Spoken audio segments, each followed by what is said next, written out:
A violent night of storms swept across central Minnesota while most people were asleep, and for thousands of residents, the wake-up call wasn't an alarm clock.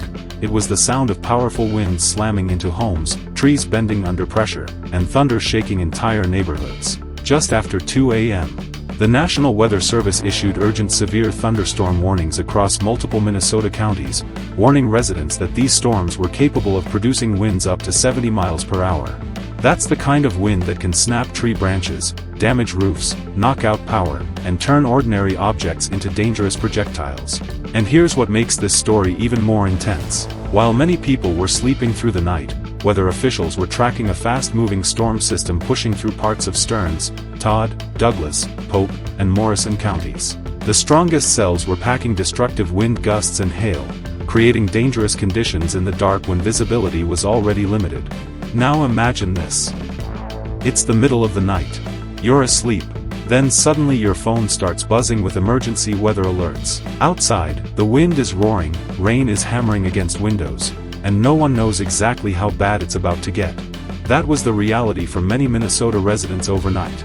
The most serious warning included the threat of 70-mile-per-hour winds across northwestern Stearns County, all of Todd County, and parts of Douglas and Pope counties. At the same time, another warning covered northwestern Morrison County and northern Todd County, where storms were still capable of producing damaging 60-mile-per-hour wind gusts. Fortunately, those warnings expired around 3:30 a.m., but the danger wasn't completely over. Even areas that avoided official warning status were still dealing with powerful weather. The St. Cloud metro area stayed just below severe thunderstorm criteria, but residents there were far from untouched. The National Weather Service issued a special weather statement warning that wind gusts could still reach 50 miles per hour, along with bursts of small hail. And some locations in eastern Stearns County reportedly experienced gusts as high as 55 miles per hour. Think about that for a second. A 55-mile-per-hour wind gust hitting in the middle of the night is more than enough to bring down weak tree limbs, scatter outdoor furniture, and create hazardous driving conditions. That's why weather experts always remind people not to underestimate storms simply because they're below official warning levels. In many cases, the strongest impacts happen quickly and with very little time to react. As daylight arrives across Minnesota, residents are now checking for possible storm damage, assessing their property, and waiting to see whether additional reports emerge from counties that were hit hardest overnight. The good news is that no major injuries have been reported from these storms so far.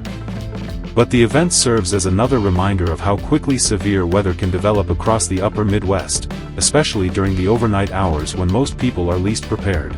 And with storm season still active, meteorologists are continuing to monitor conditions closely.